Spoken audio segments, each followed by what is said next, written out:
I had the chance to speak with Harvey Flax, Intercontinental Exchange's Director of U.S. Interest Rates Futures Business Development.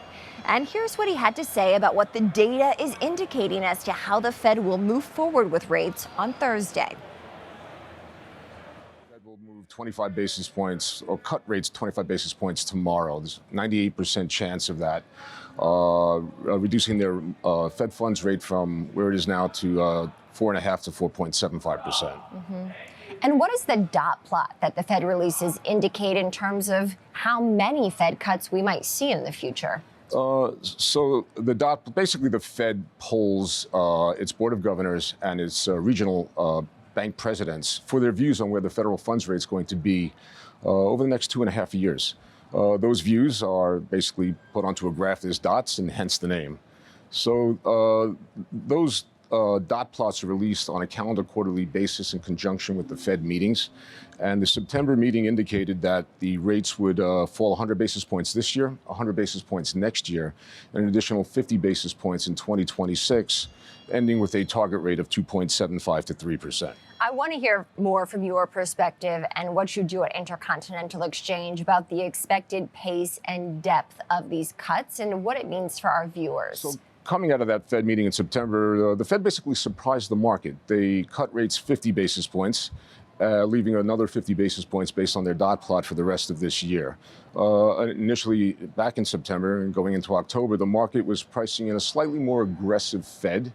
I guess the market was more viewed on the Fed defending the employment sector of its mandate, and they priced an additional 75 basis points for this year. We've gotten a lot of economic data of late. We got the first read on third quarter GDP, the October jobs report, inflation as well.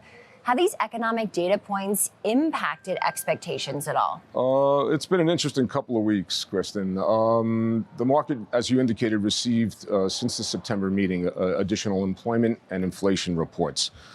They digested them. They were more or less in line with expectations based on the Fed's dot plot. However, as markets continuously look forward, they began to price in the impact of future administrations' economic policies and how that would impact the Fed's dual mandate. So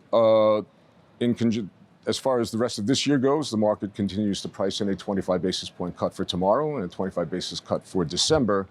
However, going forward in time into 2025 and 26, it's indicating a slower pace of Fed cuts. What does this mean for the mortgage industry? Yes, so the mortgage industry certainly takes its cues from the Fed's monetary policy stance. Tracking that mortgage rate daily using the ICE 30-year fixed rate lock mortgage index, which is an index of where the American consumer locks in their mortgage loans.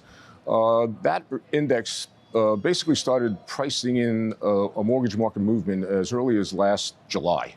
And by the time the Fed met in September, that market was already down 100 basis points. Since then, in conjunction with the broader market sentiment of the unknown, that market has basically given up just about the entire 100 basis points of cuts and is now sitting where it was back in July. Looking forward in time, using the ICE rate lock mortgage future, Q2 of next year indicates rates are basically stagnant. The mortgage rate will not change from where they are now. Interesting. Of course, that could change as more data comes in, literally daily. Anything in particular that you'll be waiting to hear from the Fed chair when it comes to his press conference after the decision? I would like to hear, or I guess the market would like to hear, their views on, current inflation. Because I think the Fed is very much focused on the inflation component of their dual mandate. Again, they've taken rates up to where they are now basically to combat inflation. So moving forward, is it steady state, matching that dot plot, something else come on that they're concerned about? They're usually pretty, keep things close to the vest, but they certainly will give up information about their views on the current market environment. Thanks again to Harvey Flax for joining me ahead of that Fed decision tomorrow.